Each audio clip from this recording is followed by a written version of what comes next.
What's up, Cindy?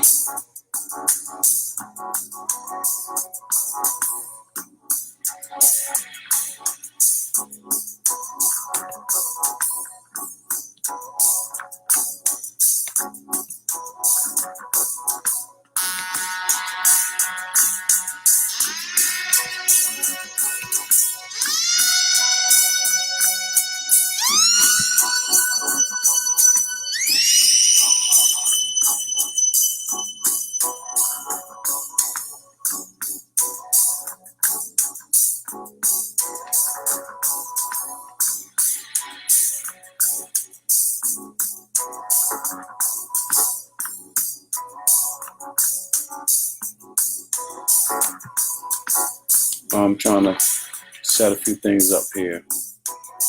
Gonna do some I can't call it. You know, I love that old school. I got nothing but love for old school. That's just what it is. Um, gonna do some reading from my books today. I had a few folks that had asked me to do it, and I told them I'd do it around 12.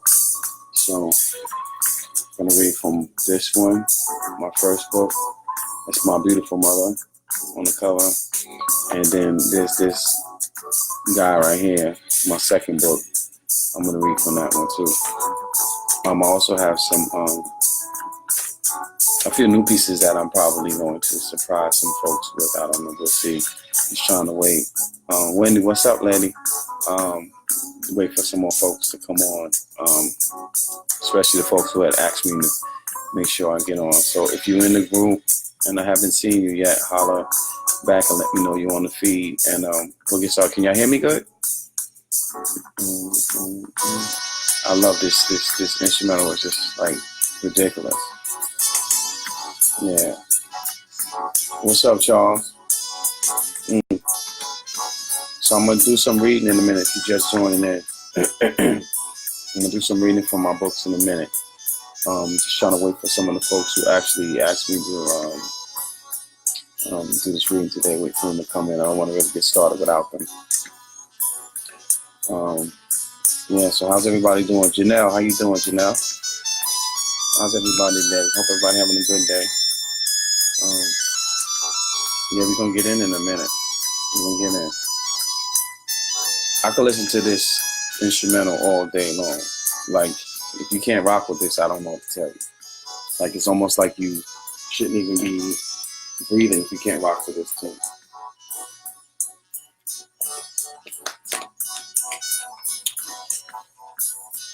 Mary, how you doing, Mary? I think Mary and I just became friends today. Yeah, I'm gonna get started in just a few. Just trying to let some more folks chime in. I know everybody can't be 12 o'clock punctual, but I try my best to do my part. Renee, what's up, Renee? I'm gonna sing for you today. No, I'm just playing. No singing today. Yeah, so just a few more minutes. Laverne, hey, how's it going? Yeah, I'm ready to let me cue up a few things here.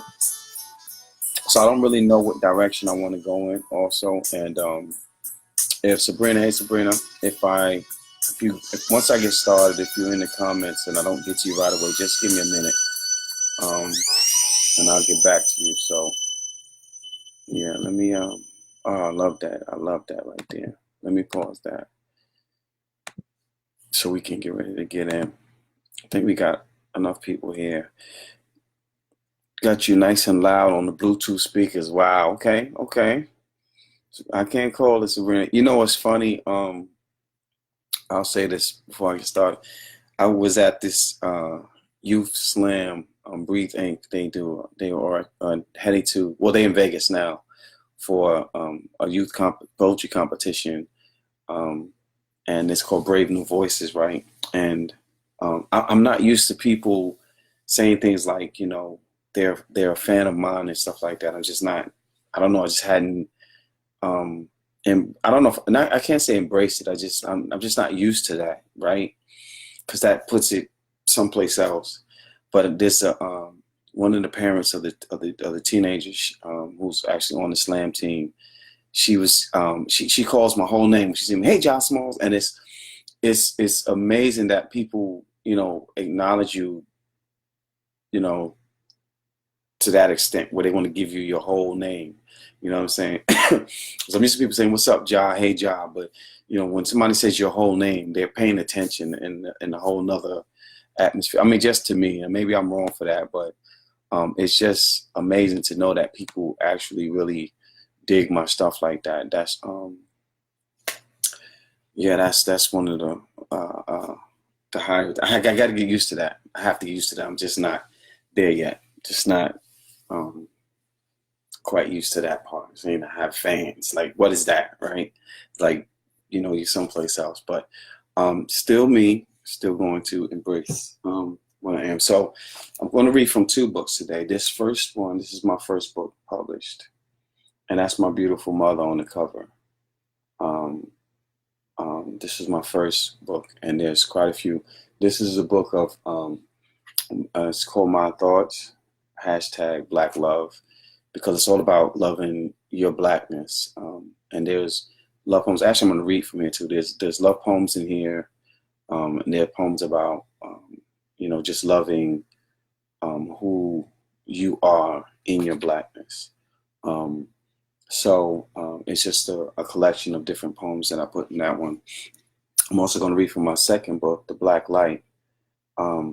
This is about being black in this country and the different challenges that we have to stomach here as black folks in this country. So I'm going to give you some of that, and I'm also going to give you some new stuff. So I got my new shirt on.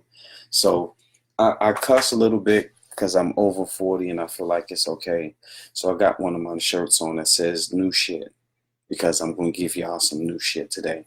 And if you never witnessed me reading anything before, obviously this is going to be new shit to you today too. So it is what it is. So I'm trying to get on in and trying to take up y'all entire lunch hour. This first piece I'm doing is called Comfort Girl. Now, a comfort girl, the title was something that they used back in slavery time. And they would call us bed warmers, call women bed warmers and comfort girls, because they would send them in there to warm up their cold sheets when they get in there. And, that was for their comfort, what the slave masters did. So I thought about the title, and I thought about the image that some women are seen as. They're still seen as a comfort girl, but not in that nature. And I wanted to kind of just dance on that title for a little bit. And I hope y'all enjoy it a little bit, just a little bit. There was a time where perfect and pleasure meet in the same corridor.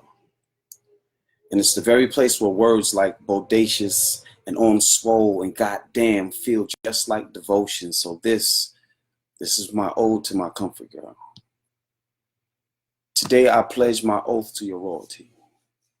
And I'm placing my desire for galactic rendezvous in your hands forever. You see, I want to love you past your stretch marks.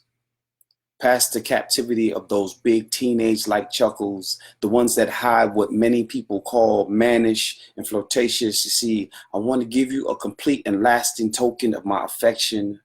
I want to give you an emblem to symbolize the fervor of our rapture. In other words, lady, I want to love you past your baby fat. I want to show you that your weight is exactly why I can't wait to return home at night. You see, I got this crush on you. And it lives in the middle of this cocoon that I call my stomach. It's the only organ worthy of keeping those butterflies that have your name tattooed in its coloring. You see, God knows there's something about your love. You are the motif of true affection. You are the seasoning of my living pulse. You are the first cause to a songwriter's swelling. Lady, you are heaven. You are the coziness to sufficiency, and the wine in the bathwater of promise, my comfort girl. You are the gloving to my manhood, the memory foam to my conditioning, and the wavering in my ocean of blissfulness. You are the advocate to the reckoning of my mysteries. You are the formula to the dancing measures of my sweet melodies. Lady, you are my cadence. You are my symphony. You are the swing in my bounce. You are the curve in my swirl. You are the contour of my world. Lady, you are my true Comfort Girl. So that's Comfort Girl.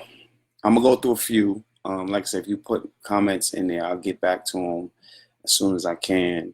But yeah, let's dance in some of these things. Some of these poems I haven't read in some time, and I'm just replaying just how my writing style has danced and changed and done some things that I'm not even aware of. So, Miss Jones, I see you, baby.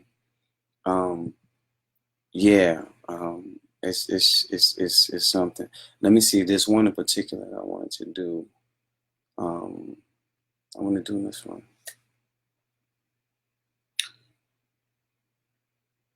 Let's share our secrets in a whisper. Let's willingly blindfold ourselves into the mysticism of compassion's love tones. Let's let our union be the beacon that welcomes tomorrow's pleasures. Let us become the ribbon that Stevie sang about.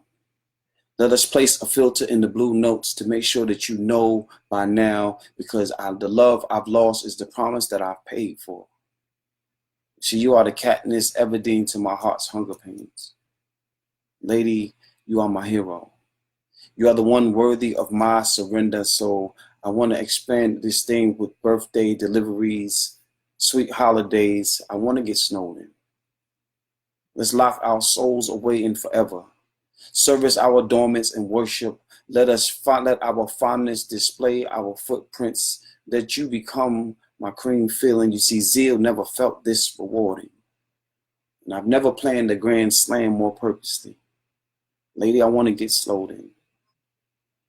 Let me be the band-aid to your past kisses. Let's let those light pecks that circulate tender spots sing like lullabies. Let me be your alibi. Let us become vacations. Let's lose ourselves in salutations, dance to the rhythm of sweet love and private conversations. You see, blasphemy should mirror the word hesitations. With you, I want to get snowed in.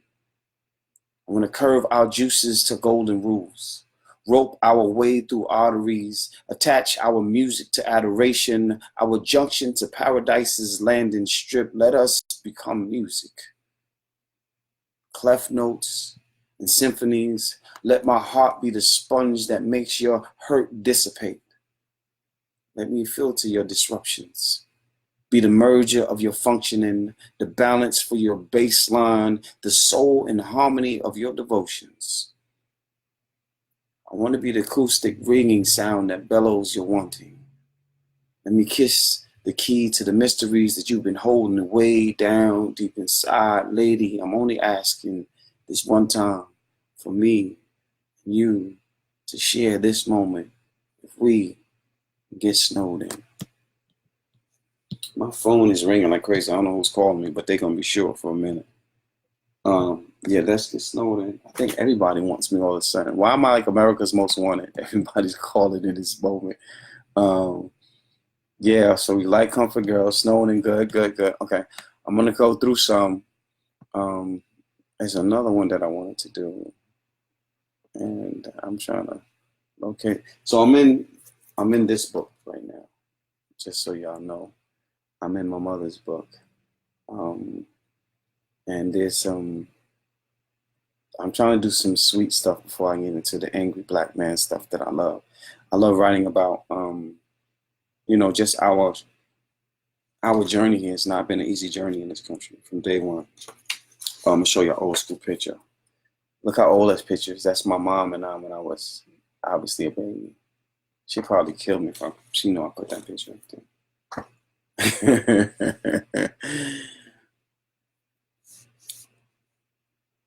Lady, I want you to love me. Love me like old school music. Love me like life begins with the vertebrates of harmony's favorites and you need a fix. I want you to love me like kissing moons and sweet babies, like change.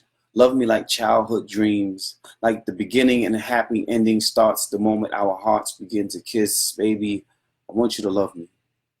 Love me like sweet water and night breezes, like sycamore trees swaying to passion's rhythm. Love me like candlelight dancing to dreaming silhouettes. See, I want you to love me. Love me like rescued souls enjoying the morning after, like deliverance, like love. Love me like redemption. Love me like midday rendezvous. Love me like we begin with us, and we love us so much that we become literature. Like monologues, let your love transcribe me into hieroglyphics. Love, lady, I want you to love me like scripture. Love me like rebirth in the nation.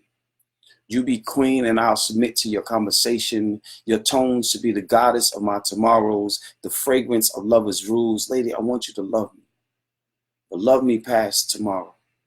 Love me like it's our last day. And love me like the longer we love, the further we push tomorrow away. So lady, love me. But love me like it's your favorite love song. Love me past your life's mysteries. Love me like you've never loved before. I want you to love me like self-portraits. I want you to love me like we begin here. Lady, I want you to love me like you belong to me. But more importantly, I just want you to love me. Okay, I'm trying to dance through a few. I hope y'all still with me. Let me look at the comments real quick and see if y'all still there. Katniss, everything my heart. Yeah, so I'm trying to do a little something. I'm trying to do a little something. Emotion is still, wow, Precious, I appreciate that. I really do. I really do. I was gonna play some music in the background, but I'm not today. So let me dance around a little bit. I want to get into a few other pieces. I do appreciate the art of poetry because it allows you to go back. So some of these poems are like ancient, and I'm reading back and they still feel like brand new. You know what I'm saying? Because you forget some of the stuff that you've done, and then you're like, wow, I don't even remember I wrote that. I don't know if any of you ever felt that before. If you've written something and then you go back to it and it's like, wow, I can't believe that I wrote that. And then you remember where you was at when you wrote it and the place that you was in and how it felt. And it's oh man, it's something. Boom, boom, boom, boom, boom. Let me go here really quick. I'm gonna jump into this other book. No, I'm not gonna do that. I need to go back here. I'm gonna do this piece I did for my mom because she's a major part. I got you in your feelings. Oh man, y'all surely know how to make a person feel. Yeah, make me feel special. This poem is a poem that I wrote for my mom, and it started off with just my mom, but then it transpired into writing about Black women, and all women can relate to it because of the depths of it. But my mom is who obviously inspired this piece, and it's one of my favorite pieces. So I'm gonna read this, and I hope you enjoy it. If you're a woman, you should really enjoy it. In the beginning, there was man, and he was birthed through the canal of a woman. She reigned supreme, even though it seemed that she was second by birthright. But let me tell you what God looks like. See, she looks like human origin. She looks like life. She looks like shelter in Superdome. She looks like earth. Her image is like a pathfinder in a darkened forest, like unbroken glass after a man-made storm. She looks like early morning prayers, like precious casing made strong enough to house and protect treasures. She looks like heaven, and not something you read in a good book, but more like belief. See, she looks like faith, like hope, like crying eyes that witness a sick baby's first smile. God looks like a 50th anniversary surprise. She looks like milestone writings, like still I rise, still I rise. Let me tell you what God looks like. She looks like comforter, like a warm knit sweater. She looks like big city skylines. She looks like, yes, anybody can do it, but only God can do it better. Let me tell you what God looks like. She looks like hip hop and jazz, like the fundamentals of living large. She looks like cash checks. She looks like woman, like hurt Wayne by the sextillion. God looks like spring mornings. She looks like masterpiece, but not for beauty's sake. You see, a poet told me that masterpiece is the epitome of beauty because masterpiece is something you cannot duplicate. So let me tell you what God looks like. She looks like baby mama. She looks like single child. She looks like stretch marks, like swollen womb, like miscarried baby, like empty cradle, like barren wounds that still nurtures. She looks like dirty South, like project hallways. She looks like reason, like Rasta, savior, creator. She looks like freedom, solidarity. She looks like swollen ankles and hard work. She looks like bag lady, like Coretta Scott, like Sister Betty. She looks like Michelle Obama, the first lady. She looks like soul food. God looks like Deacon Fry's wife on Sunday mornings. She looks like matrimony. She looks like the beginning of the beginning, the depths of the deep blue sea. She looks like, boy, you better get up off your knees. God looks like Negro, please, pointing her finger at child and husbandmen, giving them both the third degree. She suffers from cancers and thyroid disease and still finds way to scrub kitchen floors without bending her sore knees. But let me tell you what God looks like. She looks like the strength of the unseen. She is unconquered. She is indescribable. She is Umi. She is mother. She is queen. She is sister. She is believer. She is sister. So sister, tell me, what does God look like when you see her in the mirror? That was dedicated to my Umi, to my mom. I could be remiss if I didn't do that. That piece. I love that piece. All right, that's some of my thoughts. Let me skim out of my thoughts. Let me go into the black light. I'm gonna do some new stuff for y'all today that I haven't done for some folks, and see what y'all think about it. And yeah, y'all still with me? Let me see who's in here. I'm just skipping around. I ain't giving y'all a chance to say nothing. No, because they're racing. I'm here for some wisdom haze. That's what's up. Okay, yeah, I got some little love here. Yes, she looks like Dirty South. Listen. When you look at the plight of the black woman, we're talking about birthing the entire human existence would not be. Humans would not exist without the black woman. She birthed civilization. She's the mother of all those things. And the different things that she has to journey through just to be a woman, just to give life what it is. It's amazing to see what the black woman has to go through, and there's so much in there. I'm gonna try not to get emotional. What I am gonna do is I'm gonna start this off with one of it become a favorite. I like to write a lot of militant stuff. I like to write a lot of stuff about us and being here, about how they treat us here. So I'm gonna do this piece because I think it's a powerful piece. It echoed since the aftermath of the Civil War. The so-called freed African American begging for his rightful due. And I don't know about you, but I want my 40 acres in the mule. For every miseducated black man, I want my 40. For the former slaves and the lives they gave, I want my 40. For every tree and flag post where black folks hung, I want my 40. For every chisel-toothed and force-fed slave, for whistling to white women, I want my 40 for Skittles and iced tea, for mixtapes and gunshots, for loose cigarettes and chokeholds, for loud music at a southern gas station. I want my 40 for reality TV shows, for crack babies and inner city blues, for white folks feeling threatened, for black folk feeling hungry. Orange is the new black and the new president. I want my 40 for police brutality, for black skin and target practice, for prison sentences that look like college football scores, for illegalizing black skin, for every peaceful protest that amounted to nothing, for Negro spirituals that caused you to kick in the church's front door. I want my 40 for my grandmother, for her grandmother, for bullwhipping her father, for televising snitching, for every fake ass politician and their promises. I want 40 for cotton fields and prick fingers, 40 for the 13th Amendment, for your bigotry, for those little white lies you never own up to. I want 40 for Baltimore, for overseas, for policemen, Klansmen, judges in robes, justice having a color issue, for Ronald Reagan, both Bushes, that bastard J. Edgar Hoover,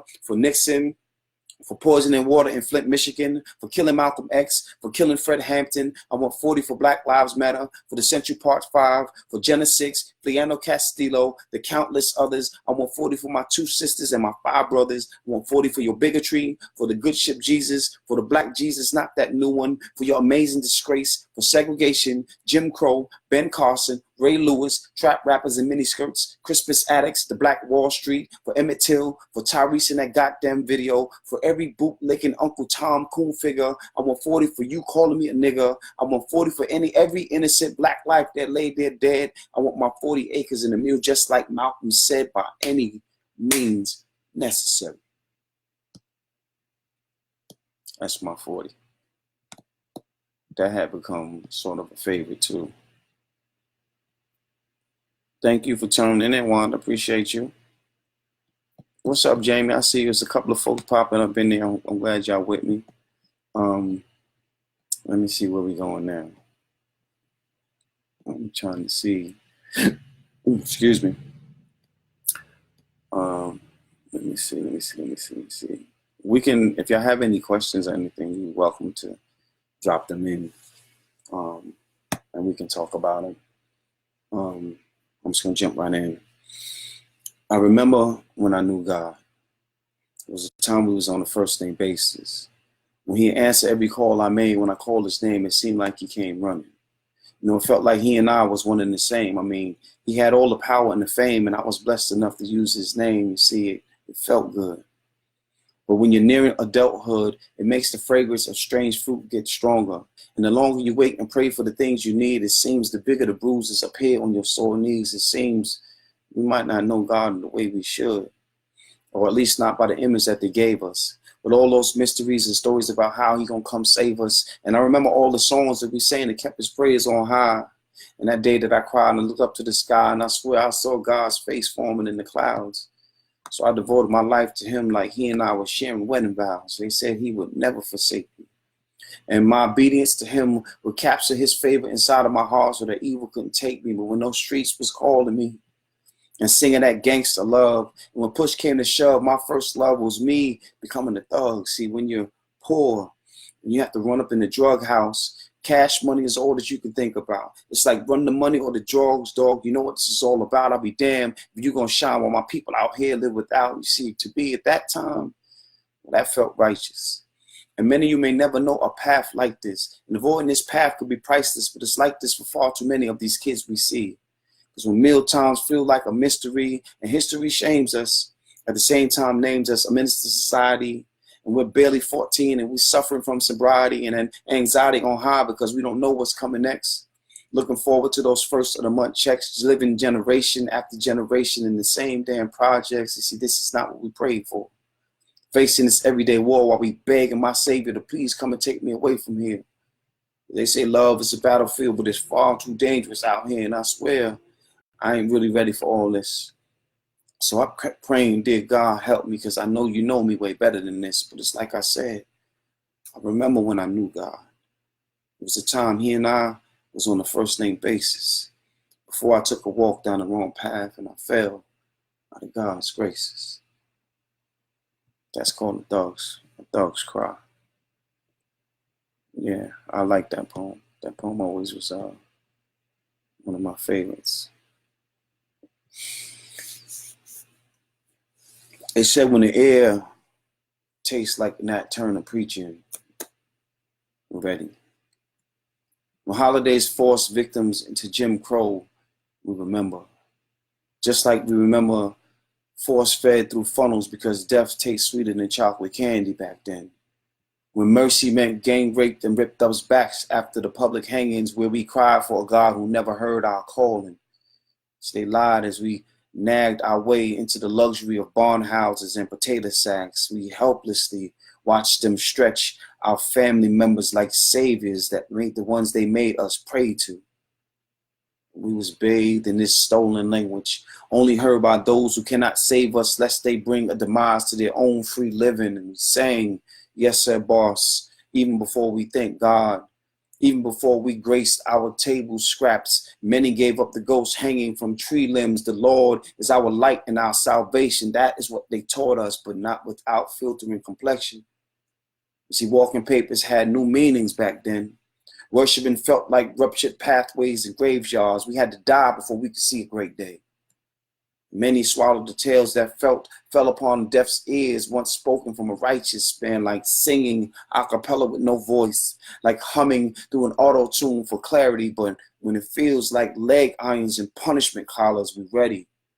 When it feels like bonded hands and overseers, we're ready. When freedom and escaping plays against your color code, we must be ready. When the chords of revolution ring like a Malcolm X speech, when Minister Farrakhan can draw $1 million plus to a White House lawn, when King can push through a spring movement in Selma, we remember when no justice, no peace pumps through the voices of the youth. When we watch them scurry across the university's landscape, belting a chant, holding their community with their raised fists, screaming out, we are not who they taught us we were. Bodies giving up freedom, fighting for freedom. Give me freedom or death. Spirit saying we ready. Heartbeat saying we're coming. One body, one movement, one system, one journey, one question, one answer, one notion, and one reason to gather when we are ready. Yeah, when we're ready. I kind of like that. I'm going to do something new for y'all, if y'all don't mind.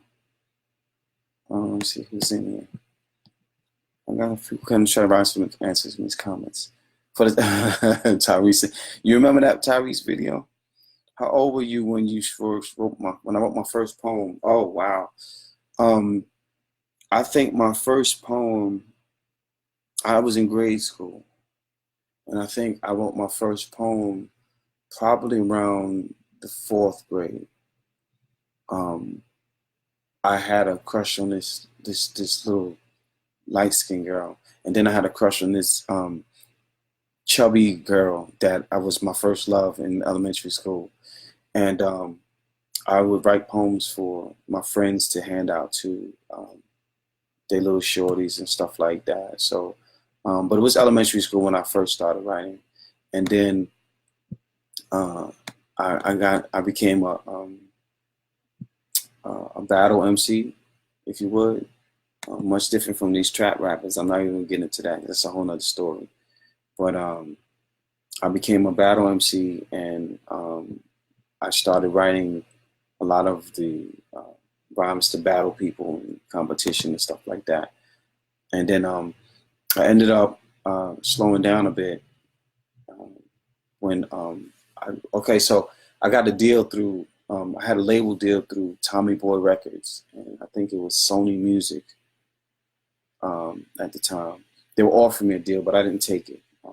It didn't make sense to me, so I didn't even bother with it. So I fell away from the music scene, and I became DJing. And then after becoming a DJ and get my own equipment finally, they tried to rob me for it, and I got shot up. And that was in '91. And I didn't jump back into writing again for a minute, and then I was just writing stuff just because. And true story is the only reason why I went to college because I wanted to write better than to write a book. And when I tell people that story, like it can't be, but I did. I was able to go to college for free because of my situation with me being, I really was disabled from the time I was 18 when I was shot up. But I never went to get or receive disability from that point. I still try to make life normal for me, and I lived that. And I made a lot of mistakes in that process, and some things that I wish I could have done differently with my children and stuff like that that I didn't see. But what I tell people is that you never know what somebody's going through. And my PTSD and depression had me in a whole nother way of thinking. And I've been criticized for that. I've been teased about it. My ex actually really was hard on me, knowing that that was what I was going through. So it was the first time I went to therapy, and it was really rough to stomach that. But you live this life, and so I was actually working at the airport, and I had another injury that finally was too much for me to work again, and I was disabled out then. So when I got disabled out in, I think it was 2011, I was really depressed. And the only thing I could do was get back into writing. and I started writing again, and then that's where it took me. It took me to a whole nother place, and here I am. Some years later, when we started open mic, we started the family group, Granny's Boys, which is me and my brothers. All my biological, I have 5 biological brothers and 2 biological sisters. And I just got back into poetry then. And I was totally against slam poetry when I got into writing poetry. And then Blackberry, who was the founder of Respect the Mic Slam, who I am now the slam coach of, she actually introduced me to slam poetry on another level, in which I had taken up now. And that's how I'm at this point. And my writing has changed according to that as well. And yeah, I'm grateful for that. But it took me to go through the depression and things like that for me to get to this point. And I'm grateful that I was able to go through that and still come out, you know, sort of okay, if you would, and living a life. Like, a lot of people don't know the different things that I go through physically every day, and even mentally every day. And it beats on you spiritually and emotionally. And a lot of people don't know it, and they assume that everything is okay. And I tell people all the time that I'm never without some sort of discomfort or pain, ever. And I've been this way since 1991. And when people look down on you because of the things that you may lack or not have, or be able to even comprehend, like some things that seem normal to some people don't register with me. And then sometimes I can't climb to that level of understanding. And people that can't comprehend that, they're never going to be able to understand that. And I had to realize that, you know, this is my reality, you know, and I have to live in this reality regardless to what others might think or assume about me. And it's not easy. It's really not easy. Like, you know, it's really hard. Depression can come in at any moment. And when it does, I'm not the best me I could be. And, you know, I use my writing. I don't write a lot about me getting shot and getting hurt on my job and being disabled. I don't write a lot about that. But I do write about things that are happening that affect me. And in releasing it that way, it helps me. It helps me a lot. But I started writing poetry when I was in elementary and grade school. And it's a whole bunch of funny stories about that I'll get into at another time. I'm going to read some of my new stuff here. I was asked to do this one. I was asked to do 2 pieces. One is one of my brother's favorites. I'll do that one next. I'm going to bring up this one here. I posted a video about Laquan McDonald is his name. And he was the young guy that was shot down in Chicago, and they gunned him. They shot him down 16 times. Well, they shot him 16 times. And there's a documentary on it called 16 Shots. And I watched this documentary, and I probably wrote this piece in probably 7 to 10 minutes. Obviously, I'm still editing it, but it just kind of came naturally. So I'm gonna do that one. And they're screaming out in Chicago, and it's rumbling through her streets, and it's on every news channel. And I'm so angry that my soul is burning, and I can't feel myself breathing. And the laces on my boots are beginning to tighten themselves, and I'm watching them lie. And they're telling us things like the body cam footage can't be released because it's under investigation. And the problem is, with them, they will only see black. They will always only see black. And to them, it's so unfriendly. And the narrative never changes as long as the skin color doesn't lighten itself. And we're watching them tears raindrop themselves down the cheekbones of the babies. And as usually in this country, it's the young girl standing ready, standing in position, ready to take care of this black nation. And it seems like it's the 60s all over again. It feels like the 60s all over again. And another black body has died by the hands of the same people who are paid to reassure that justice stands and prevails over this land, from the south side of Chicago to the busy of New York City, all the way to LA and Oakland and the dirty south and the midlands of this country, every hood where black folks live in. And still it doesn't change the ending. And now Laquan McDonald cannot hear us now. He can't tell his mom that he loves her from the dinner table that they once shared. He can't tell us how else to pray anymore, but they are telling us to keep praying, and they're telling us to trust them and to let the investigation take course, even though it has already taken its own direction. But be confident, they say. There is no code of silence in the police department. However, there's always been a code of violence in this police department, and now Laquan can't come back.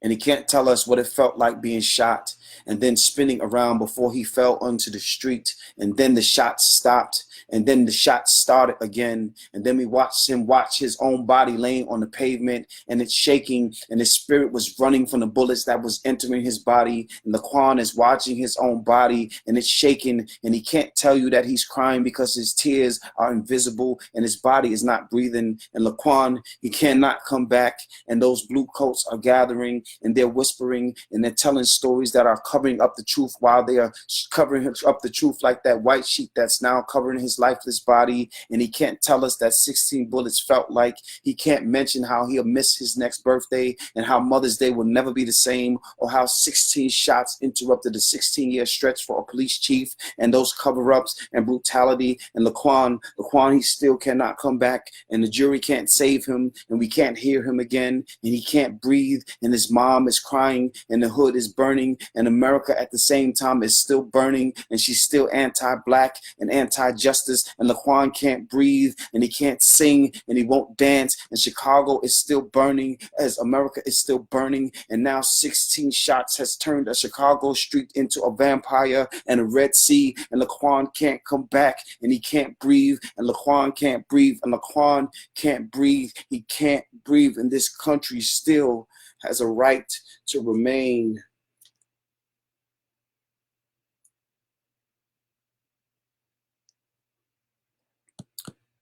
Yeah, that's 16 shots.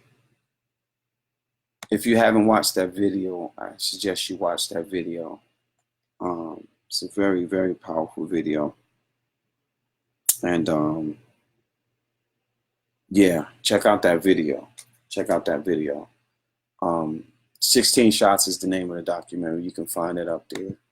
And it's sad. They actually did finally convict the officer on all 16 counts. All 16 shots had their own sentencing, if you would. But I'm not going to spoil it for you. Watch it, and then we can have a conversation about it. I'm not going to spoil it for you. But it's horrible how they continue to do us. You know what I mean? And it's like nothing we can do. We're just here. And we're supposed to just accept it. And it's really, really, really rough to be black in this country. You know what I'm saying? And watch people do what they want to do with us and say what they want to say to us, and all we could do is just suck it up. It's really, really not fair. My brother always loves this piece. I'm gonna do this piece called 21. My brother, if y'all know my brother Witch, he actually loves this piece. So I'm gonna do this piece for him.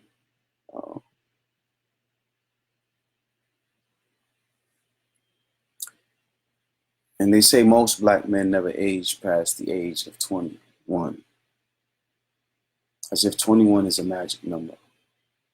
And I've wondered for years what that might mean. After living in this 40-plus-year-old shell, and maybe this is all a dream. Maybe I'm already gone.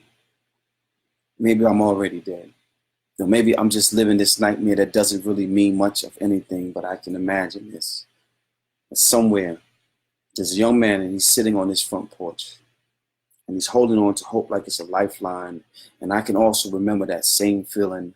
I remember what it felt like to reach out and still come back empty-handed.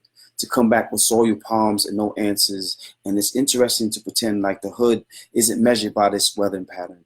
Like storms don't begin to brew the moment a black boy dies. And it's as if when the wind blows, you can't hear it carry a mother's voice.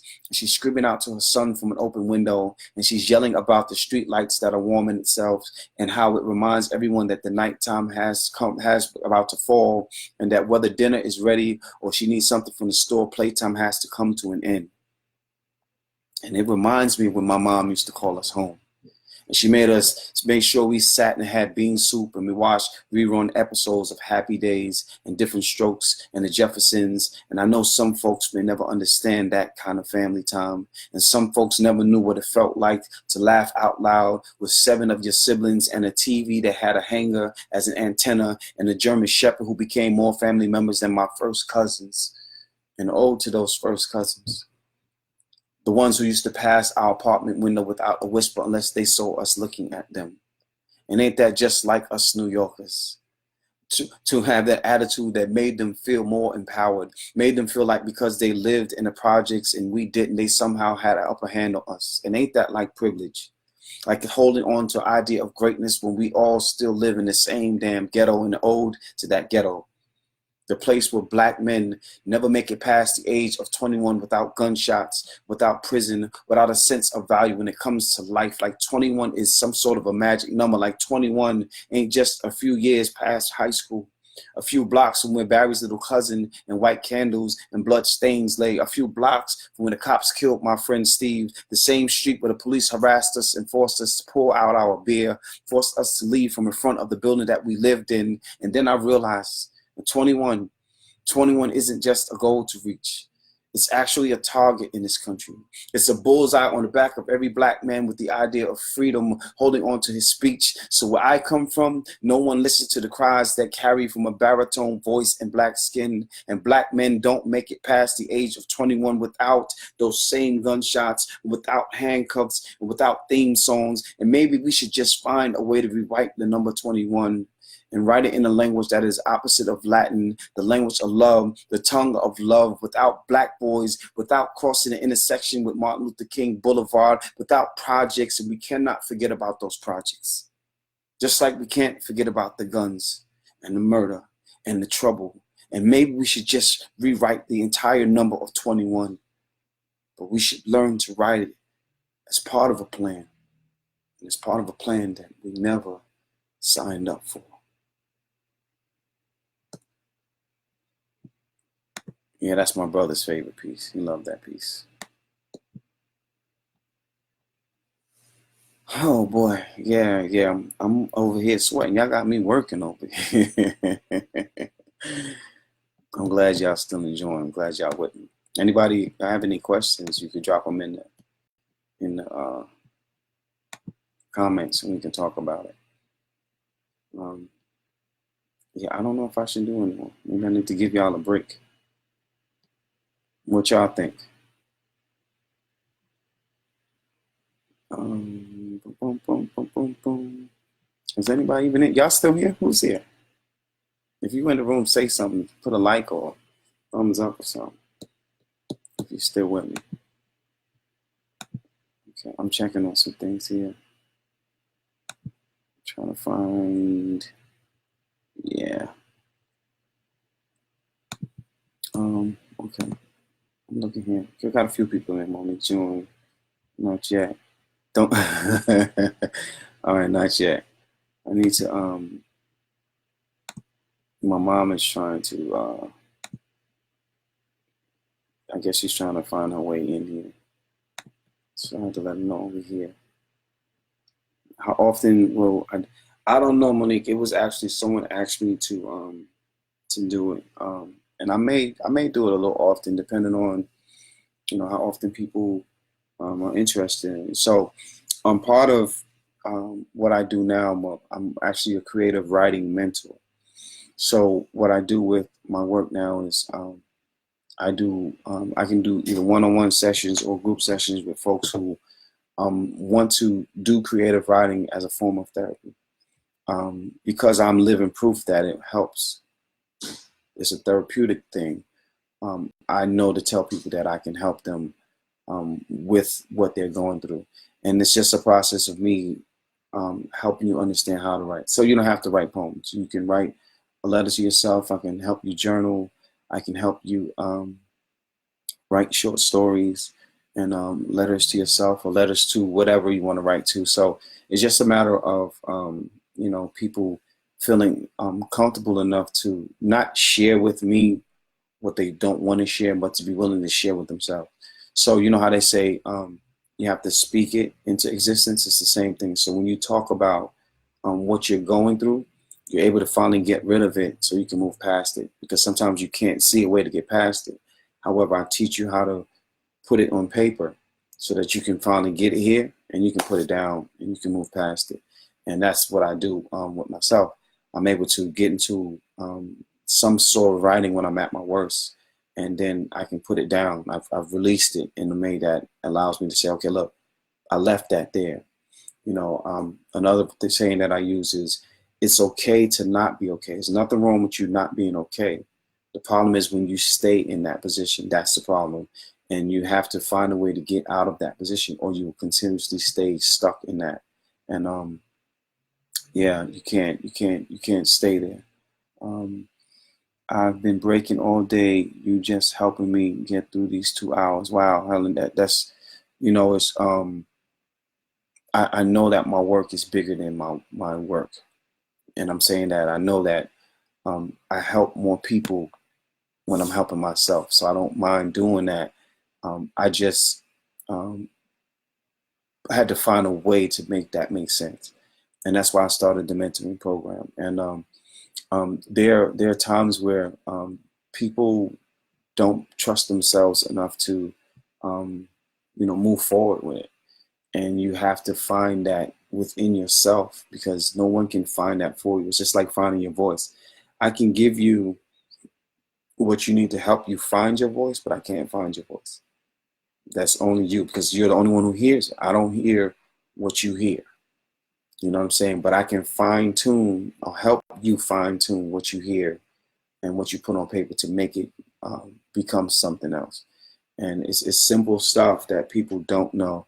And then to help you get it to the next level is a whole nother story. But that's part of what I'm doing. So how often will I do it? I don't know. I may continue to do a 12 o'clock hour thing. It just depends on, I don't want to be here talking to myself. You know what I'm saying? So when people come on and they, are interested, then I can say, okay, I'll be here. So, and to be honest with you, if I got 3 people, that's fine. If 3 people say, hey, we'll be available at 12 o'clock, we'll tune in with those 3 people. And, it's just all about being free. It's all about being free. And it builds confidence, and it helps people, again, get out of those miserable places that we all go in sometimes. You know what I mean? We all go there. We all have that thing. It's called being human. And you have to be human to feel what humans go through, and then be human in that moment. Okay, I am a hopeless romantic. Do you remember the poem you wrote to the chubby girl in the 4th grade? I would like I do not remember that poem, um, Renee, but I'm sure I can create something. A hopeless romantic. That's funny. That's awesome. Thank you, Tamika. Thank you, Barry. That's deep. I was just talking to someone about finding my voice. Tamara, is when you close your eyes, your voice becomes um, God-like, right? And that's because the God presence within yourself is able to actually be the fruit it needs to be. However, even when you speak it, I don't hear it like you hear it. You know what I'm saying? So you're only going to hear it a certain way, and you're going to deliver it according to how you hear it. I'm going to receive it according to how I hear it, how I receive it from you. So finding that voice is not as difficult. It's just trusting your route to get to finding that voice. You know what I'm saying? You got to trust you. Here's the thing about that people don't see. It's not difficult. It's not difficult at all. It's all you have. If they strip you from everything you have, the only thing that will never change is the way you hear that voice. No matter what range you use, it's still the same voice. And you find that by exercising it and believing it. It's there. How could you not believe something that you cannot change? I don't care how if you sing in a different note, it's still the same voice. You know what I'm saying? So you can't change it. Whether it's writing, whether it's singing, if you're yelling, screaming at the top of the lungs, it's still the same voice. It does not change. So for you to not trust your voice, I don't understand how can you not? You have no other choice. That is the only one you will have. You can't get a voice transplant. You know what I'm saying? It's just like your heart. You can get a new heart, but how you feel is still gonna be the same thing. Your voice, you can't change that. You know what I mean? If I can change my voice, give me Brian McKnight or Maxwell or Donny Hathaway. You know what I'm saying? Give me one. I'll take Keith Sweat. You know what I'm saying? Let me go and sing. But it doesn't work like that. Yeah. Yes, I heard her, but it doesn't come out how I hear her. Ah. So now let me ask you, are you talking singing? Or because I'll be honest with you, I have not I'm recently, and we're talking about within a few years now, um, starting to embrace my voice. I didn't like the way I sound. I have not liked the way I sound since I was shot. So when I got shot up, I had a bullet go through here, right? And it went across here. And now it's logged in here, right? And in the hospital, they had tubes in my nose going all the way down. And I had this thing in my throat. And I wouldn't talk until um, I could feel comfortable with talking, right? What's up, Ebony? Um, and I wouldn't sing. I didn't want to rhyme. I didn't want because my voice was different. So it took me a while to embrace it, and then I found it and I used it, and it started to become something different for me, and that's how I ended up falling in love with the voice that I have. And there's times where I'm like, I don't know, and it doesn't sound like what I hear when I hear it play back. It doesn't sound that. But is it a strain when you let it out? Are you hurting yourself to let it out? Are you Alex Clark, bruh? Good to see you, family. Peace to you, brother. That's my man Alex right there. Y'all show him some love. That's my man's right there. That's my man's. I'm praying for you, bro. Um, but in finding your voice is it's there, and you can hate it if you choose to, but you're not getting another one. So find out what you love about it. Okay, embrace the things that you can embrace about it. My voice, I don't think it sounds the way I hear it, not at all. And I'm like, what? Who is that? You know what I mean? And it's only because I hear it enough that I know that it's me. But it doesn't come out the same way I hear it going in. So I get it. But at the end of the day, what can you do about that? It's what you do about that. Exactly. Hearing it back doesn't sound like what I hear. Yeah, same thing with me. Swing Jones, such a blessing what you've overcome. It is, you know, you already know, right? I don't even know how to even put it to words. I try my best to give people all that I can with it, but I don't know. I don't know. Coming from that to this, right? Um, I would have never known or never guessed that life would be this way, and still fighting through. I mean, we're talking over 2 decades. I've been fighting this. You know what I'm saying? And it doesn't get easier. It doesn't change. The narrative doesn't change. It's still the same, and it's still a fight every day. But it's a fight that I have to stomach. I have to fight this fight. I cannot um, lead another fight opposite of this one. This is the one that I have. So yeah, yeah. I hope y'all enjoyed some of today. Um, yeah, because I did. It's always a pleasure to be on here. It says it's 9 people. As a singer, I can explain why your voice is not what you hear when you call it. And Renee, listen. So in all honesty, I am going to.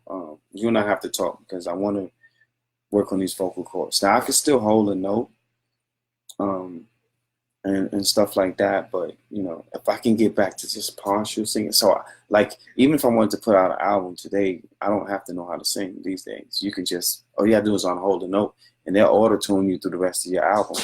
But um, I know that there is some extra in there for me. So I definitely want to kind of get with you. I hope I can afford you, right? I'm gonna have to do shows for you to help payment, and you charge people to come into your living room or your basement, and you charge the door to make the money back. Oh man, so yeah, did anybody see Lisa? Because I think she was in here, but she's probably gone now. I know she said she was coming to peek in. I'm trying to see everybody was here. Oh, Jesus, a lot of people in here. Wow, I feel real special.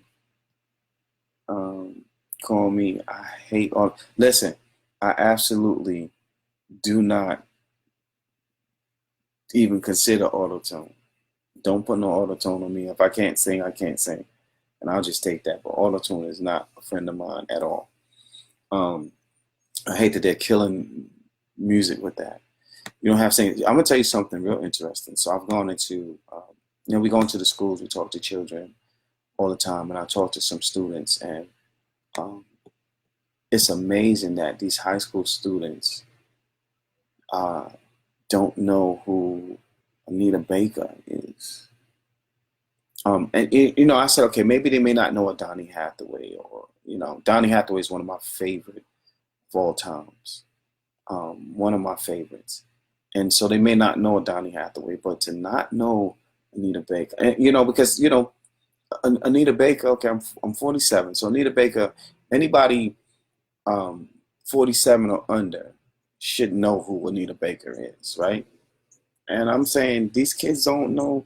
They don't really know Patti LaBelle, and you ask them what they sing is, and they talking about some Johnny's, Jaquez, Jaquez, Ja something, and I'm like, who is this person? You know what I mean? Like, I don't know these people, and they're talking about him like this is his greatest singer. And then I got to see this guy get on TV, and there's a video of him talking to Keith Sweat, and like, if he's better than Keith Sweat. Now, Keith Sweat is not a singer, but Keith Sweat is one of my favorite entertainers. And this kid, John Quest, or whatever the freak his name is, just literally had no respect for Keith. And I'm like, dude, like, you don't even understand who you even. This is Keith Sweat. Like, you was probably conceived to his music. You know what I'm saying? Like, what's wrong with you? But it's amazing that none of these kids don't know who these people are. They don't be happy when they know Anita, right? When they know Whitney Houston. And it's like, how do you not know Whitney Houston? That is unreal. Unreal to not know Whitney Houston. It's I tell you, it's something going into these school systems. It's a challenge, but it's really disappointing. And then I had somebody say, well, you got to remember, their parents are, this age and that age. And I'm like, yeah, but I remember Ray Charles, and Ray Charles is way before my time. You know what I'm saying? I remember, singers like that. And then listening to Sarah Vaughan, I remember these people. Let's go into groups, Shy Lights and Stylists. I was a baby. You know what I'm saying? The Delphonics. You know what I'm saying? Like, I was a kid. I wasn't born when some of these people's out singing. You know what I'm saying? So how do they not, like, what were their parents listening to? I'm listening to 90s music. You know what I mean? Like, I was running around the streets wild when 90s was out. You know what I'm saying? So how would my kids not know this music? How do their parents not know who Anita Baker is? And these is high school students. These not babies. I mean, kids maybe, okay? They into this Drake mess and all this stuff, It's a whole nother story. Don't get me going on that. What time is it? It's been about an hour. I've had y'all long enough. I'm gonna let y'all go. I'm not gonna keep y'all much longer. I'm trying to see maybe I can finish off with something that I don't know, might be okay for y'all to listen to. And then I can end it here. Are y'all still talking? Let me see. Maybe y'all still talking. No, y'all not talking. So I could end it here. I could find something and end off here. I don't know what to do though.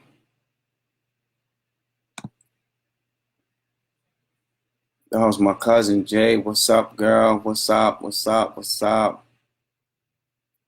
Keep doing what you're doing, hus. I'm coming to see you when I get up to New York, cause I'm gonna let you know when I'm trying to set up where at least I can do um, a book signing event there when I get up there. So I got some stuff I need to take care of up there. So I'm trying to set that up before I come, and I'll let you know ahead of time so I can see you. How's your mom doing?